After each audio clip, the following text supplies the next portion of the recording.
All right, thank you very much. Let's call the meeting back to order. We will turn it over to Mr. Fowler. Thank you very much. It's a pleasure to be here. My name is Tim Fowler. I'm CEO of JDC Phosphate. We're a new company located today in Fort Meade, Florida. What we're about is developing, validating some new technology in the phosphoric acid area, which uses low-grade phosphate rock to produce high purity and high concentration phosphoric acid, and without the production of caustic gypsum. So it's a very new technology. And we actually produce two companion products. The first product is phosphoric acid, which is used in fertilizer and many other applications, as you all know very, very well. And the second product is an aggregate product, a product which can be used in the production of concrete, road-based materials, and other things. So rather than producing a waste product, we produce two companion products. I'm joined by my two colleagues, Mark Technovic, who's our Vice President of Safety, Health, and Environment, and Jamshid Armagani, who's a consultant to our company. And is an expert. He's referred to by many in the concrete industry as Dr. Concrete. So he's a fellow that has proposed and put together a test regime to find suitable applications for this companion product aggregate that JDC Phosphate's new process for phosphoric acid production produces as well. Mark? Good morning. My name is Mark Technovic. And as Kip mentioned, I'm Vice President of Safety, Health, and Environment for JDC Phosphates. And we're here today to talk about a test program that we'll be doing as part of our startup activities to prove that the product there, the companion product, the aggregate, which we call J-Rocks, is both safe so that it can be used and then useful so that it can be marketed there. So we can go to the next slide. Here's a picture of our J-Rocks from some testing that we've done preliminarily. And these are half-inch balls that have been through our kiln. When they went into the kiln, they were made up of a mixture of phosphate ore, petroleum coke, some clay, and some sand that were all dried, ground to a powder in a ball mill. Then they go into a balling drum where we make these little pellets about a half-inch in diameter. And they go into the kiln where the reaction occurs. The balls lose their phosphorus. It goes off as a gas that goes through a hydrator, loses the carbon from the coke that acts as the fuel to start the reaction, and we're left with these balls that are basically calcium silicate, not calcium phosphate or calcium sulfate, but it's calcium silicate. These balls here were generated in a pilot plant, so they're kind of not uniform as far as their production there, but it kind of gives you an idea what these things will look like coming out of the kiln.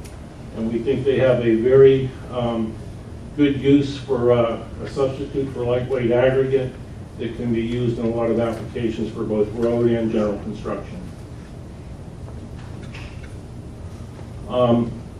This is a picture from the USAC chip stack across the street from us of our facility taken about a month ago, and it's under construction. Right now we're about 95% complete with construction. We plan on starting up the facility in April to produce acid. We're doing some soft starts right now, just commissioning all the equipment ahead on the feed area. But this is a demonstration plant to demonstrate the commercial viability and economic and environmental aspects of the improved hard process, and it will produce 12,000 tons per year of phosphoric acid. And then part of that will be the J-Rocks production. So for 12,000 tons, we'll produce about 6 tons of the J-Rocks per every ton of acid. So for 2013, you can see we're going to be producing 75,000 tons of this material. It's not a lot of material, but it's enough that we can demonstrate both the usefulness and safety of this product. What you see is in 2015 anticipates a full-scale plant coming into operation, and this plant in Fort Meade is about 1/18 of what a full-size plant would be. Right now we have 28 employees. We're in the process of hiring some more. We'll probably have 40 people when we start up the plant. But a full-scale plant would probably employ maybe 10 more people. The equipment would just be larger, but it would have a kiln that's, you can see the kiln in the background. I don't have a pointer there, but it's the rusty piece of metal that looks like a piece of iron pipe in the back. But that kiln in our demonstration plant is about 94 feet long and 8 feet in diameter. For a full-scale plant, that kiln will be about 240 feet long and 22 feet in diameter and provide us the capacity to make 200,000 tons of phosphoric acid and 1.2 million tons of J-rocks. And if we're successful as we plan to be, to expand this to over the next several years, to have 12 facilities or 15 facilities, or let me backtrack, we'll have 15 kilns, full-size kilns, over the next 12 years or so. We can produce up to 18 to 20 million tons of aggregate. And that's probably makes up about 13% of the total aggregate needs in Florida. And right now, Florida is a net importer of aggregate. So we think there is process besides producing a high-quality acid that can be used for a lot of other applications other than fertilizer, can also provide an aggregate that satisfies some needs in Florida and adds to some further economic development for these aggregate products. So I'm going to turn it over here to Dr. Concrete, and what I've heard about Dr. Armagani, which I've seen, what he doesn't know about concrete isn't worth knowing. Thank you, Mark. Good morning, ladies and gentlemen of the board and the audience. We are trying to develop a market for this lightweight aggregate. The sources of lightweight aggregate, the nearest source is in North Carolina, New York, or if you want to go to Utah. It is a specialty item that is used in very high value concrete products or precast members. A lot of these columns that you see in front of your homes that are built with fiberglass could be done with lightweight aggregate with precast elements using lightweight aggregates. Most of the lightweight aggregates are manufactured, so there's a price to manufacture those aggregates. Here, it is a companion material to what the folks with the JDC phosphate want to do is phosphoric acid. So we're trying to take that 6 tons per ton of phosphoric acid and further utilize it to make it a marketable product, a commodity that could be used, and built on that businesses that could develop to produce products that could be utilized by the general public and the state. So the applications are, you could use it, potential uses would be for concrete blocks. It will generate lighter blocks. You could also use it in concrete mixes for structures, slabs, and pavements. The lightweight aggregate is porous, so it absorbs water. When you put it in concrete, it releases that water and makes the concrete stronger and more durable. So that is a plus rather than just using it for the sake of getting rid of it. It has value in concrete. You could also use it for precast concrete products, and I noticed there's a large precast plant on the way here, but it could be used for specialty items, precast in nature. Again, you could use it as partial replacement of aggregates, and as Mark said, Florida is not blessed with large resources for aggregates. They import the aggregates during a large construction boom, and the aggregates are all located in Miami. So when you rail them up here, it is much more expensive. So if you can substitute some of that aggregate with the lightweight aggregate that we have, that can produce good quality concrete and high durable concrete, I think it's a plus. We can actually have a very good use and market for it. We could also grind it to a powder, mix it with a road base, and make it like a stabilizer for a road base, especially roads that are not paved, so to speak. So this is the genesis of our research project, that we are trying to prove all these different applications so that we could provide those properties, and the market is going to take care of consuming the large quantity of aggregate that is being produced. So the objectives is more or less to determine, it's a two-phase research project. First of all, we have to determine the physical, chemical, and mechanical properties. Like every other material, that's what engineers look for. And then, of course, the main aspect of it is the safety. And there are certain toxicity tests and leachate tests that are going to be performed to ensure, first and foremost, that the product is safe and there's not going to be any issue with the use of it from any aspect or any notion or misgivings about it. And then immediately, and overlapping with our laboratory work, is we're going to collaborate with the Hardee County Public Works to develop some field demonstrations and testing to be used as a pavement in a parking area, and also to put a test section in one of those unpaved roads to see how well it works, put it under traffic and look at its performance, as well as collaborate with a precast plant to produce precast members incorporating the J-rocks in different proportions to look at its benefits, because the lighter weight the precast member would be, the cheaper would be the transportation and handling of it, and I think it would have a benefit to the plant. Same thing with masonry blocks.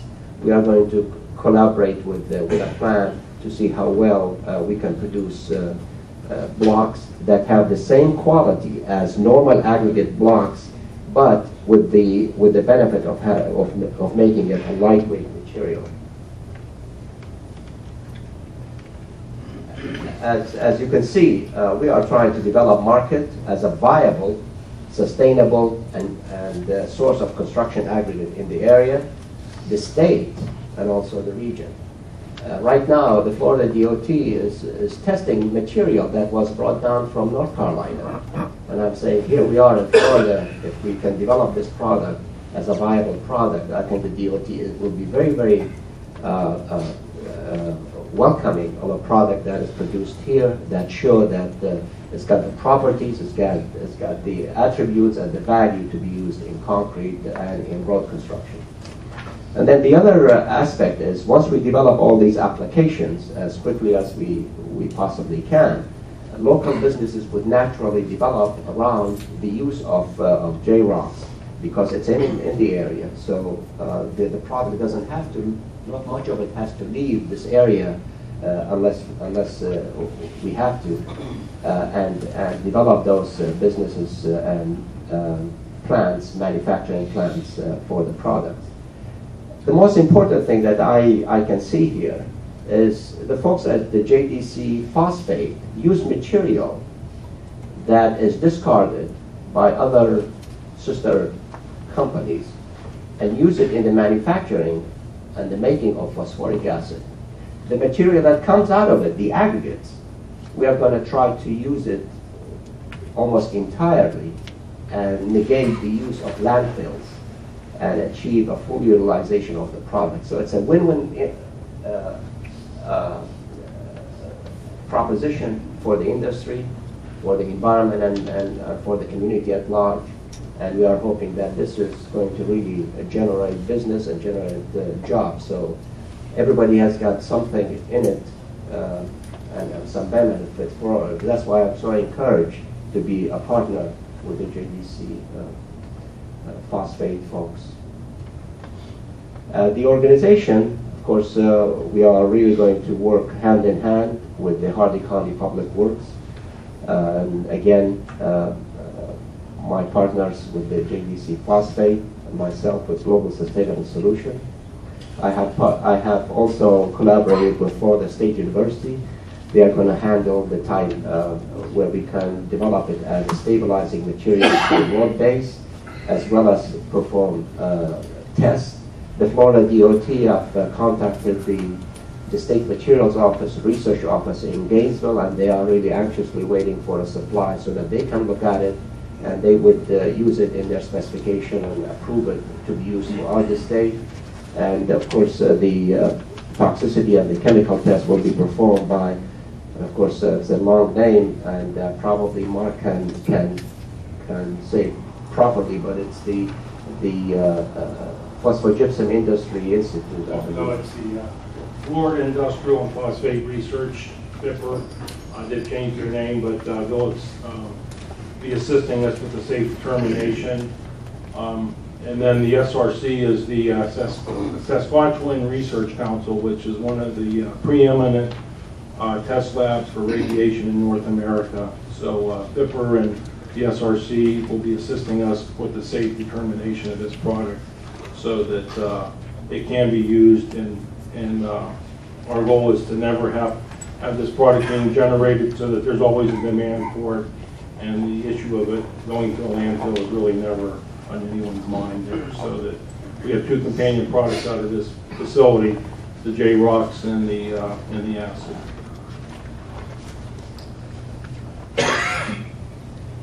The duration of the project is, we anticipate that this is going to be very fast. At 24 months, we have set aside 12 months for the lab work and 12 for the field, but I think they're going to overlap. So you're going to see the field, the planning for the field demonstrations happening very shortly, and of course we've got the timeline in the proposal, and the proposed budget is $200,000. Thank you very much. One quick word about what's our vision. It's important to say what our vision is. Our vision is to produce a high purity phosphoric acid that is very sustainable, with no waste product whatsoever. And part of that vision is J-Rocks. Part of this vision is to produce an aggregate material that is useful, that is helpful, that is low cost, and that can also create jobs, drawing jobs nearby where the J-Rocks are produced. So you can imagine using these J-Rocks, for instance, as a paper manufacturer. You don't want to take these J-Rocks and ship them 100 miles to your paving factory. You'd rather have your paving factory right here in Hardee County. So our vision is to project our technology to companies like CF Industries and Mosaic and other companies around the world, but to do so first locally and to be able to produce high purity phosphoric acid as well as a companion product that can be used in the construction industry. So we thank you very much for your time, and we'd be happy to take any questions. If I may, I'd like to make some clarifying remarks relative to a layman's perspective. I think it's important for everyone to understand that as an aspect of phosphate mining, this reject rock, or in the industry I think it's commonly referred to as high mag rock, it is extracted, and it is the result of the beneficiation process where the matrix is segregated into phosphate, sand, clay, etc. The industry previously has always taken this reject rock for the most part and put it back in the ground.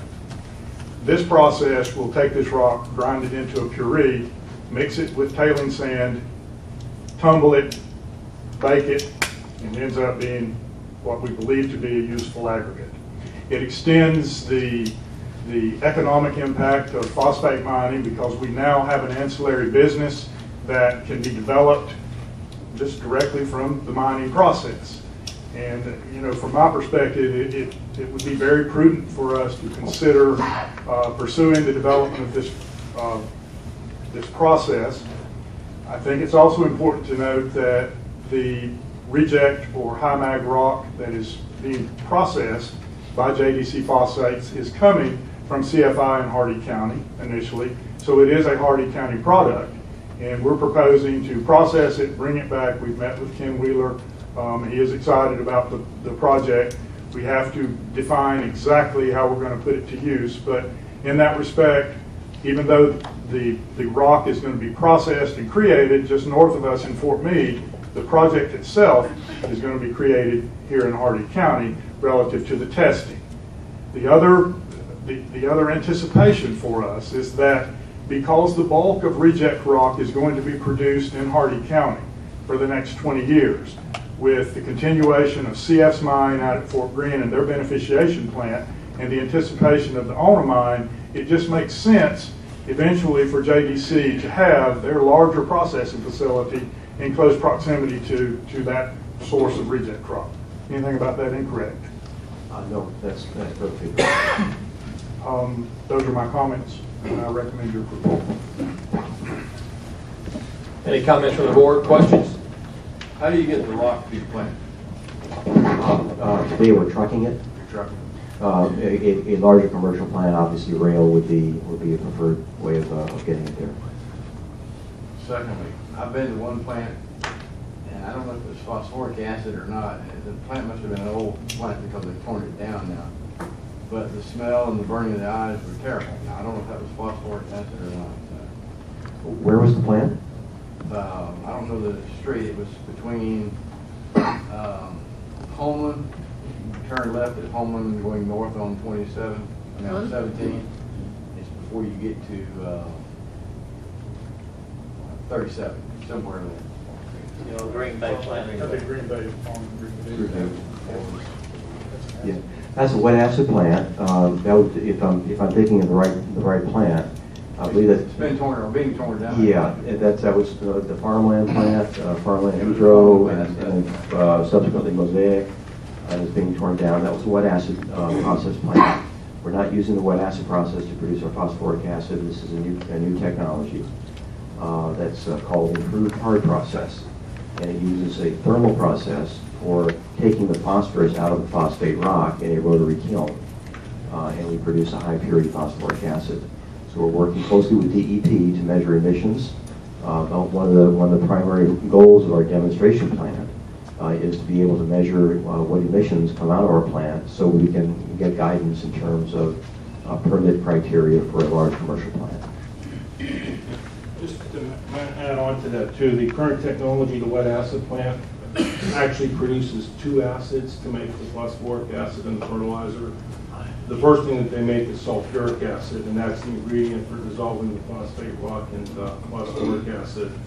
And sulfuric acid plants have an emission limit for something called acid mist. And I'm not sure if that's what you're talking about, but we will not be producing any sulfuric acid. We don't need that as a raw material. To my knowledge, Diana, you may help me with this, but there are no plans by Mosaic or CFI relative to building an acid plant in Hardee County. Yeah, I've got a comment and I've got some clarification questions. What these guys are doing is true economic development as far as I'm concerned. They have a plant built, they have employees hired. They're a great group of experienced people, and I believe in what they're doing. I don't have any questions for you guys. I'd just like some clarification of some of the rules. Now, them not being in Hardee County, does our rules allow for them to get grant money from us? Well, the project is going to occur in Hardee County. It's going to occur in conjunction with the Hardee County Road Department, and all of the research money related to this project is going to happen here in Hardee County. I suppose that you could say that they're not a Hardee County-based corporation, and in that respect reject them on those grounds. But in this instance, the reject crop is here. It is a cooperative effort with an existing Hardee County company, and this is a pilot plant, and it will lead to a larger plant. So I guess it's philosophical. How many Hardee County employees will they have with this project? Well, this is a research and development project, and most of the research and development is going to be run through Dr. Almageni's company in conjunction with DOT and Florida State University. And the Hardee County involvement will be participation with the Hardee Road and Bridge Department. The other thing, just as far as the Hardee County employees, we've hired 13 hourly folks in the last, since December. And I don't know the exact number, but I know close to half of them are from Wauchula or from Bowling Green there. So I think there's a good chance, and we're interviewing people right now, and we're getting them from both Polk County and Hardee County, but we do have employees from Hardee County right now. Okay, what economic impact do you think this is going to have on us?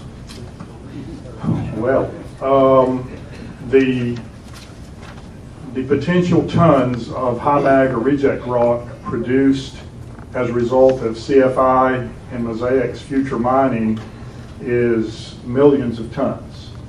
And the ancillary production of phosphoric acid will result in millions of dollars of economic multiplier effect in the community.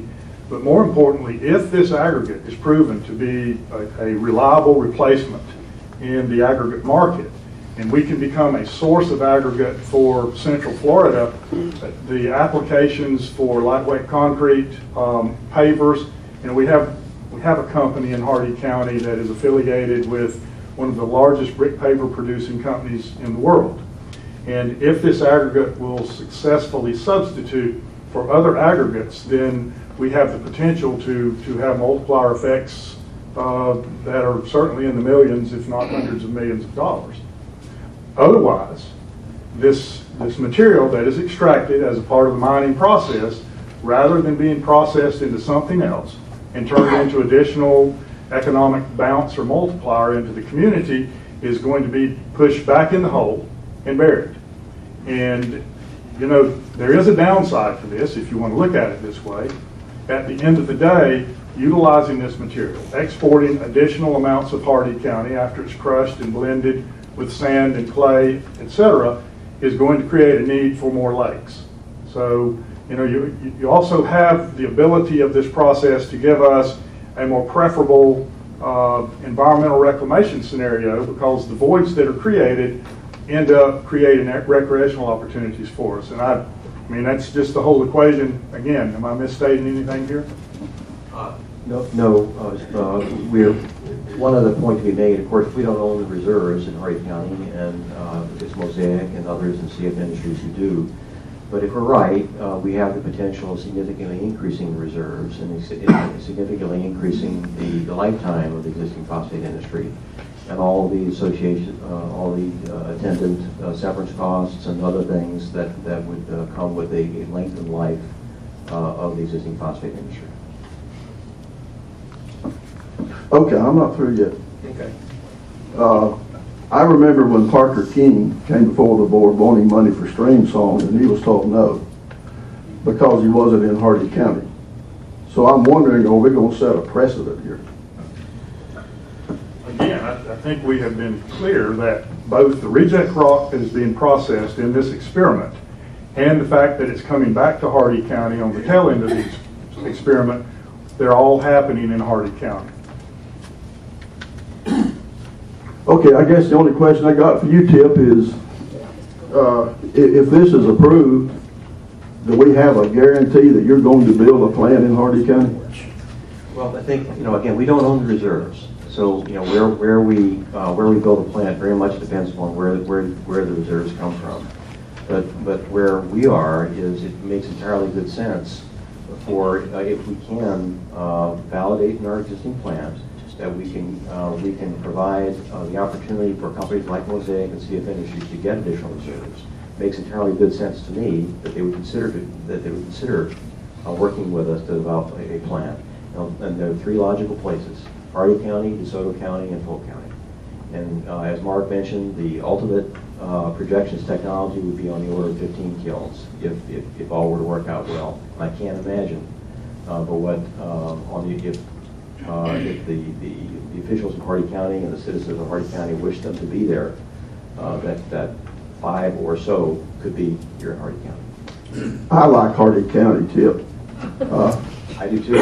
So I guess what you're saying is that this will extend the life of mining in Hardee County. So that would give the Hardee County employees that's in mining jobs for another 15 or 20 or 30 years, longer than is planned right now. Is that what you're saying? Yep, the technology promises to offer that opportunity. So again, it's the preserve owner, the people, the Mosaics and CF Industries, and who need to take advantage of that and need to make sure that for their companies that's the best thing to do. But it opens the door to a significant extension of the lifetime of the phosphate reserves here in Central Florida. Okay, that's all I had. Chip, one last, we had discussed providing some type of security interest in the amount of $200,000 relative to reject rock or J-rocks in a supplementary fashion in the event that the plant never materialized. Have you further developed anything relative to that position? Bill, we'd be fine to come up with a price for what the J-rocks is, and if you'd like to, if this is not successful or is deemed to be unsuccessful, we can provide J-rocks to Hardee County for its use. What I'm saying here is that in the event that the plant doesn't materialize, they will have an obligation to provide an equivalent amount of this grant money to Hardee County, so that at the end of the day, we basically use the money to purchase rock for road and bridge. So in other words, if the commercial plant would not come about, J-rocks from the demonstration plant could be provided as a security interest. Any further comments from the board? As far as the aggregate, when it's milled and all, what size particles is it milled to? It'll be, the aggregate will be about 3/8 inches in diameter. And one of the applications we use those 3/8 inch diameter particles. A couple of other applications would actually grind them up to like fly ash or like slag as a cement extender.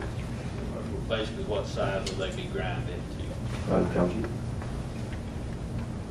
Would be the same particles as cement, so you can blend it and replace some of the cement. Cement is about $90 a ton. The material that now replaces up to 50% or 60% of cement is called slag. They import it from Europe or from Japan in a processing plant in Port Canaveral. That's about $70, $75 compared to J-rocks, which would be much, much less expensive. Of course, becomes a commodity, the price of it is going to go up. What is the analysis of that product after it is? Yeah, it's got what is called pozzolanic activity. It's got the same ingredients, similar ingredients like calcium and silica, like what's contained in cement. So it had the reactive action that behaves like cement when it reacts with water, hardens, and becomes a solid product. So that is the expectation. So we are hoping that we can replace some of the slag that goes into the cement with J-rocks and use it as in that sense. So you could use it as large sizes, as Ted mentioned, ½ inch. You could crush it to finer, to make it like sand, to be mixed like concrete sand or block sand. Or you could grind it to finer product, like I mentioned, similar to the particles of Well, what I was thinking of, maybe some agricultural uses, a source of calcium or something, this because on some of our diseases we're having here in citrus affecting this county and all, I mean, calcium is a big problem right now we're having. So that's what I was thinking as far. I'm sure there will be many other But applications. basically, calcium would be the main element. That Calcium, yeah, it's got about 21, I think it'll go about 20, calcium about 50% or 12. Silica, yeah. But it's got calcium in it, Thank you. magnesium. Any other questions from the board? Anybody from the audience? Mr. Coleman? Yeah. Henry Coleman, Fort Greene. It sounds like a pretty good idea. I just want to say that the reject rock from CF Industries that's piled up out there, there are uses for that rock today. It's excellent rock for roads. It packs good. It's just as good as shell rock. It's easily available, and they've been using it on the roads for quite some time by giving out private contracts to haulers. There's no reason why they couldn't use every piece of that rock. They don't have to truck it any place to reprocess it. That said, if there is a better way to use the rock where it provides economic benefits in the way of jobs and all these other things that they say, that's fine. But don't be misled by saying you're going to extend the life of the mines and you're going to fill up a bunch of holes with this rock because it's all piled up out there, just waiting to be used on the roads. The stuff works good all day long. Now, I don't know how much they're asking for, but on and on we've talked about clawbacks. When you do these agreements with these companies that want to come in here, you got to put them on the spot. How many jobs are you going to create in Fort Meade for Hardee County employees? Are they sustainable? What is the salary levels? All of that stuff. Exactly what are you going to do for the money? Those are called clawbacks. And if it's a pilot project, I'm assuming they have funding up there to figure out if this thing is scalable or not. Why do we have to invest in that? Why are we giving them $200,000 and then their promise is if it doesn't work, we'll truck a bunch of rock down here to make up for the $200,000? When you can get it right out there, see it right now. I have a 2,000 foot of road with that rock on it, and it works great. Thank you. Mr. Kirkland.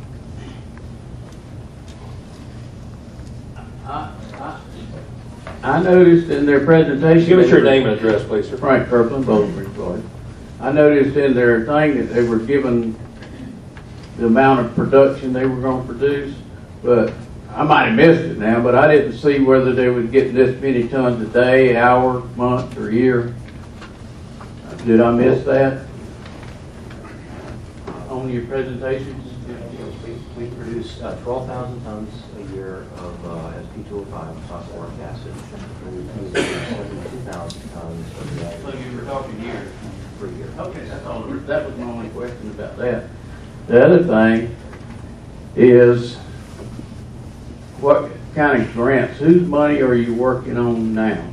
Are you working on federal, public, state grants now?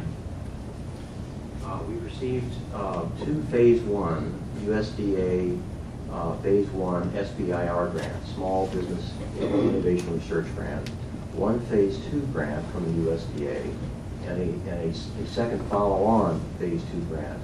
In total, we've received about $500,000 from the USDA. We've raised more than $20 million from private investors. Okay, the rest of the thing is a comment, and I can't be just exactly sure, but what Donald asked about, and I know it's going to tick some of my buddies off, but I think there is some latitude in, and I can't tell you which statute, for developing, helping with the development nearby or out of your district. I'm not sure whether that's at state level or what, but I've seen some latitude somewhere that you could, if it was going to benefit, go out of your territory a little bit. So Fort Meade shouldn't be that far. Thank you. Yes, sir.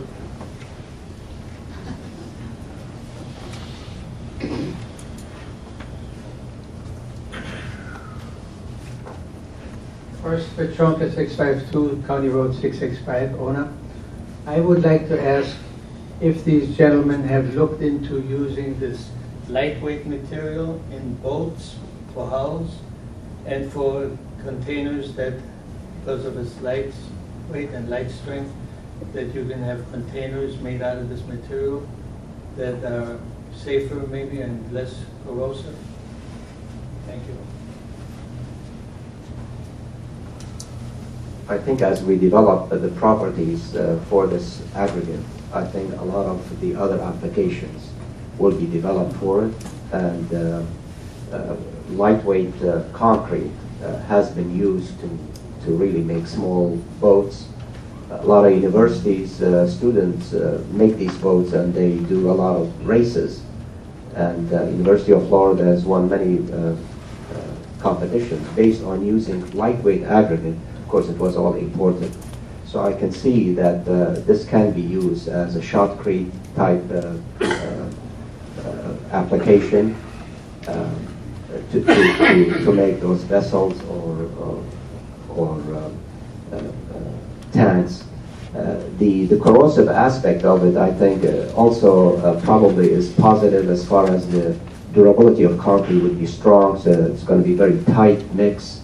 doesn't allow salt water to get in and corrode the steel. So I anticipate that it would have such properties. But only research can prove that. We cannot just make claims without substantiating them. Thank you. Hey, Fred. Sorry, Mr. Yana. Name and address, please, sir. Freddie Yana Concrete in Buffalo Springs. And freight is a big problem, or big expense, not a problem. It can be a problem, but that's half the cost of aggregate right now today. And with diesel fuel and all going out. So I think getting some experimental studies done to see where the aggregate is. And lightweight has to come from South Carolina, North Carolina, and it's real expensive. So I think it'd be a major good impact for this area because that's the closest you can get it. And like I said, the freight is going to be so high people can't afford it. So. Will you build a precast plant here if we get this aggregate going? I would like to. Yeah, because precast really, and that's another thing too, like we're in the block production too. The more block you can get on the truck, the less the freight is. So, I mean, it's got a big advantage there of the freight, you know. You can get, it'll probably bring the price of material down somewhat, you know, in the future. Anybody else? Then if not, I'll entertain a motion from the board for the request of this $200,000 grant. So moved. Got a motion made and seconded. Any further discussion from the board? All in favor say aye. Aye. Opposed, same sign. Motion carries. Thank you very much.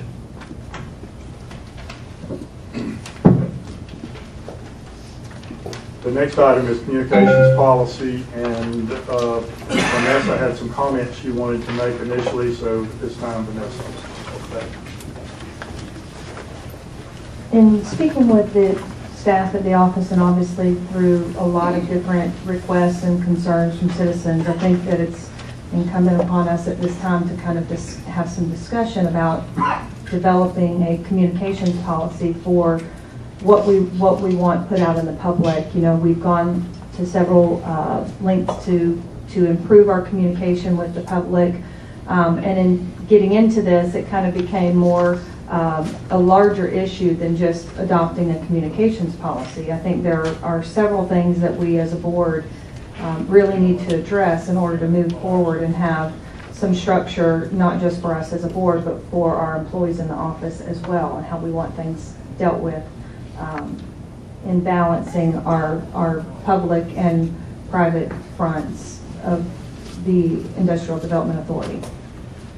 So one of the things that I wanted to have some dialogue with the board about is setting up a workshop for us to discuss issues, not just communication policy, but also office policies and procedures, bylaws, implementing some internal audit processes that would have some oversight of the board and controls of that nature. And then also discussing IDA board member responsibilities, including sunshine law education, which I understand that Terry actually with the city of Wauchula already has implemented for the city and has offered to allow us to participate in what they have set up annually for sunshine law education for our board members as well. You know, again, I wanted to find out the feedback, and obviously we all spend quite a bit of time on the IDA board responsibilities, and we want to be sensitive to that, but I think that there's some structure that we need to have in place that would merit a workshop. So I wanted to basically ask what the pleasure of the board is in setting up maybe a full day workshop for us to all participate in establishing some of these issues. I think that's a very good idea, especially the sunshine part. A lot of us are new board members and relatively new to the sunshine law, being underneath the sunshine law. So I definitely think it's a good idea.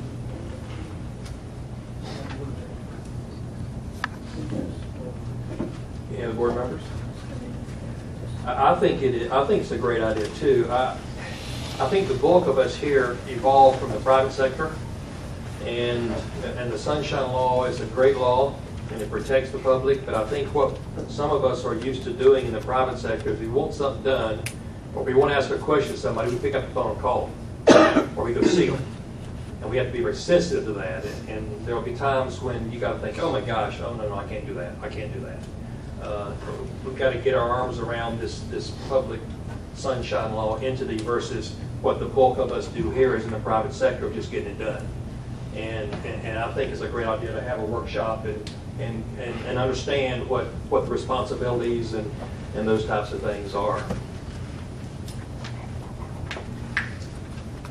I'd like to comment, Jim. I think that would be an excellent idea, but I think that what Vanessa said first is the structure for staff and better oversight from us and understanding what we can do to have staff be able to function most efficiently would be a great thing. And it can't be done in an hour, 2-hour meeting. I think the workshop would be well worth our time.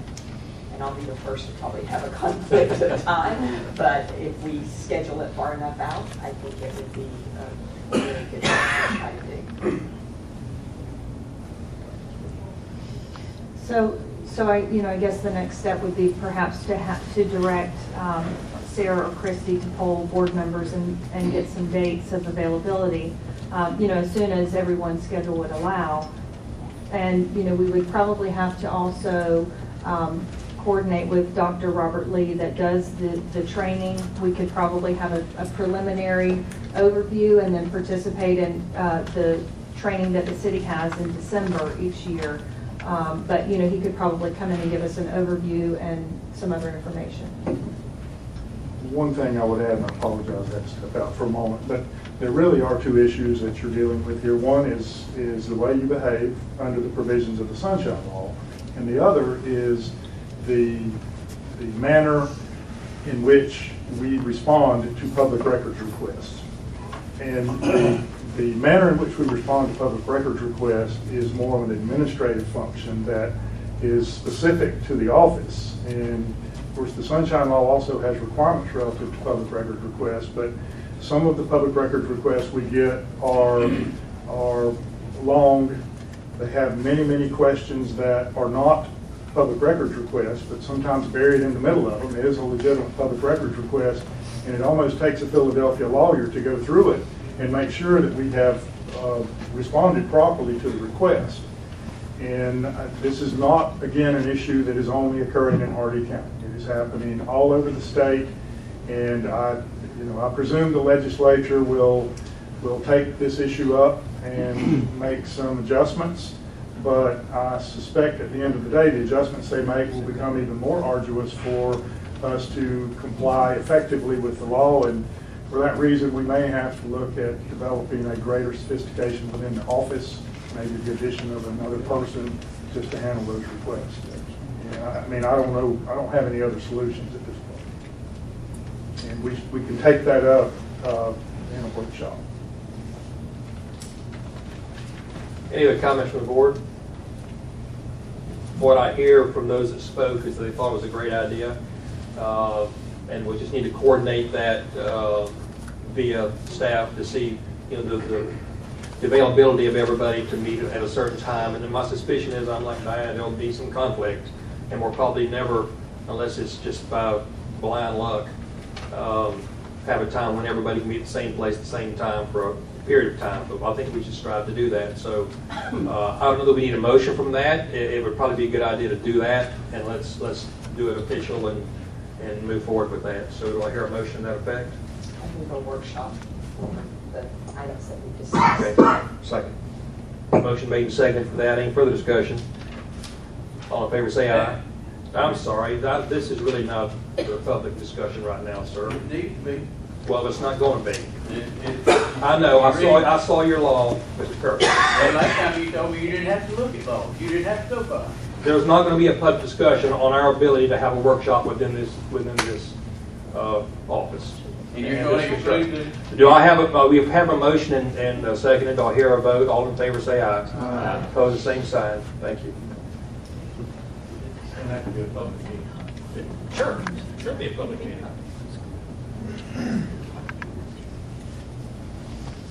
The next item is the Utilities Construction Services update. If you recall at the last meeting, I had proposed that we cooperate with Polk County on an existing contract related to the corridor development in which we are managing a project for the 3 municipalities in the county. You were sent that document sometime previous this month, I don't recall the date. And the matter at hand is whether or not we continue to move down the process of approving, in essence, the piggyback with Polk County, or we go out and RFP. And that is the issue that's before you today.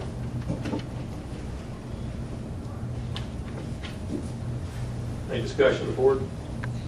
You all should have received the contract with Polk County. It's pretty lengthy. Donald? Yeah, I just want to, I looked at all that stuff, and that seems to be a company that's got everything in order. You know, I mean, they seem like they really are a company to deal with. But I just don't like piggybacking. I've had to get that in there. I understand. However, a couple of things to consider. We could take this contract and RFP. It's done all the time. If we do that, though, there's a high likelihood that the responses to the RFP will either not be the same as they were in Polk County, will not be as competitive, and we may very well run the risk of having higher prices to pay. And it will also take quite a lengthy time. I am willing to do either at the pleasure of the board. And I've actually asked Mr. Axley to come and speak on this today. He is the city manager for the city of Wauchula. Mr. Axley, would you like to make any comments?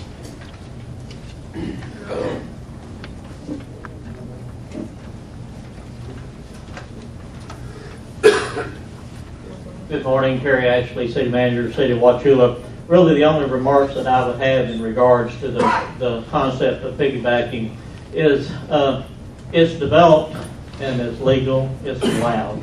The main thing that you're going to have to keep in mind, if you're going to develop an RFP for a project of this magnitude, is first is having the skill sets, the qualifications needed to create such an RFP. I want you to understand this is extensive. People like the City of Wauchula, for example, I don't have enough staff to sit around and work on doing all the engineering and research work that would need to be done. The City of Wauchula, for example, has done one piggyback since I've been the city manager for about 16 months now. It is most cost effective. It helps you to accelerate projects from a timing perspective, but it's also allowed someone else to utilize the skill sets needed to make sure that you're getting the best possible bang for your bucks that you possibly can. I'm having the opportunity to sit in on these corridor discussions and looking at the economic opportunities that something of this nature could bring this community as a whole. But it is going to be tedious to make a project of this nature truly happen. I would encourage you, whether you go out for your own RFP or not, if you go, you need to seek qualified firms to help you put it together before you even put it on the streets for bid, and then hope that you can get the best possible price. In my dealings over the last 25, 30 years in the business world, I can attest to the qualified skills that the staff at the Polk County has. They have staff that does nothing but these kind of things, and if you truly read this RFP, you'll see there was a lot of effort put into it. Every detail just about it has been covered in that contract that they have with the company called Killebrew. So I'm just encouraging you to do what you feel like you need to do, but if you go after your own RFP, you're going to need, in Terry Ashley's opinion only, you need to find that third party, that qualified consultant out there that can help you go down this path to make sure that you're covering all the elements that you need to cover. Thank you. Park, you want to comment? Thank you.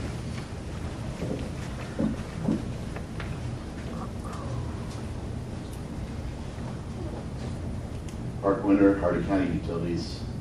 I found out about 7 o'clock last night by text message that I might want to be here from a guy that's on vacation out of state, just to get my experience, I guess.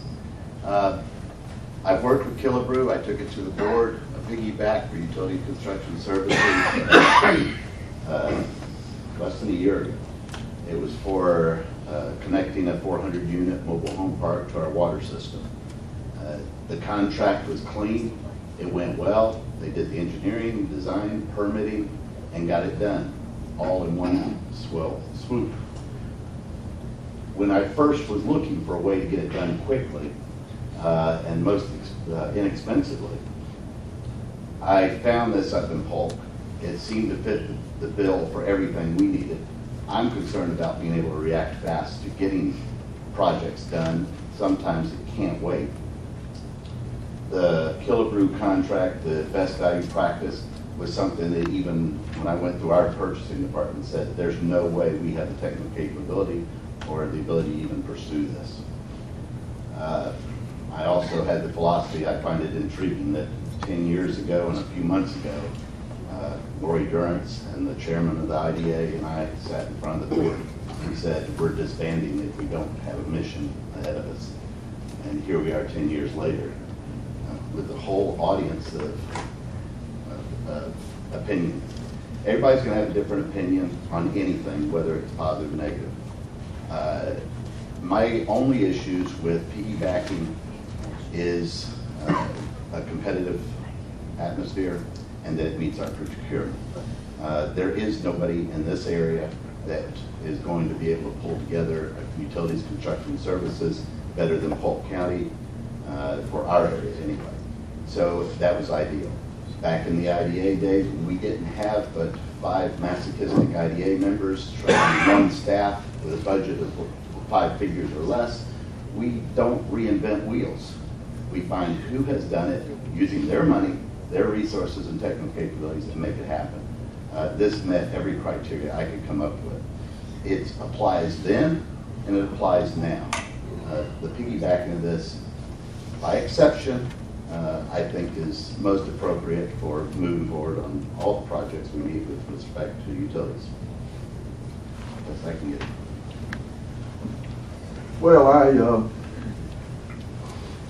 I probably would agree with that on this particular project, but on a lot of this piggybacking stuff, it seems like to me that you know you're going to do a project 6 months, 8 months, a year from now, and you wait to the last minute on purpose where you can piggyback instead of having to do the work and get bids, and that's what bothers me with it. Mr. Coleman. Henry Coleman, Fort Greene. I agree. This piggybacking is used a lot around here, and it enables cozy relationships, people to wait till the last minute, use time pressure as an excuse for not doing the job right the first time. Piggybacking is a fairly limited concept. There are a lot of rules, and the projects have to match up. Apples, apples. There's a lot of piggybacking done around here, like with Kimley Horn, etc. They don't match up. And what this Mr. Samuel said is true. This board has a nasty habit of using time pressure as an excuse to cut corners.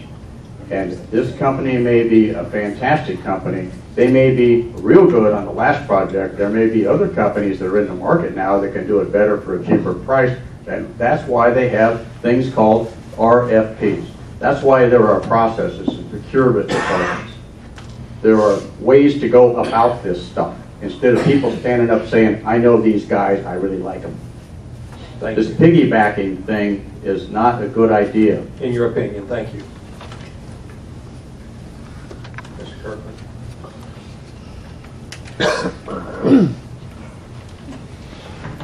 Right, Person Bowling Green. One of my comments is that, as Mr. Ashton was talking about, I don't think he understands the fact that the public does not like this because of the way it looks. And they've been over it. It's the exception, Mr. Wheeler's talking, the exception would be for you to do a RFP. That would be an exception. And as Mr. Lambert said when he put this a half acre to take care of the buildings and stuff out there.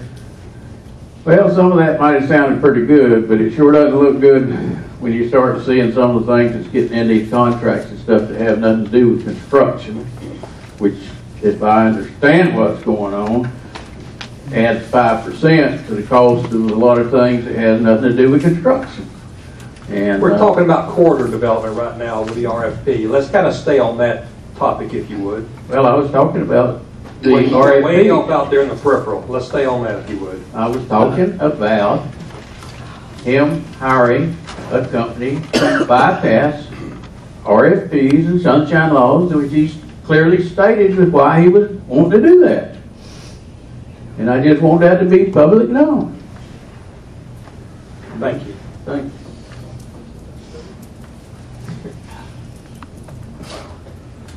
Any further discussion? I'll entertain a motion. I'd just like to say that I really disagree with a lot of the last two comments. I think piggybacking is a way for us to leverage, our resources to put the money where it has the most bang for the buck instead of hiring people to do RFPs. And I think there's a place for that. I think this particular application, an RFP, would just cost more money and would not yield any better results. And I would like to make a motion to approve the Killebrew piggyback. I agree with Doug, and I feel like that this is something that we're charged with being good stewards of the money, and if we have to add 10 or 20% to have a qualified RFP done, that's not being a good steward. I agree also with what Mr. Samuel says, and when we can, we should RFP these projects, but the lack of expertise that we would have would require us to hire someone. And I agree, and I would second the motion. All right, we have a motion made and seconded to piggyback this project on this corridor development. Any further discussion from the board? All in favor say aye. Aye. Opposed, same sign. Motion carries.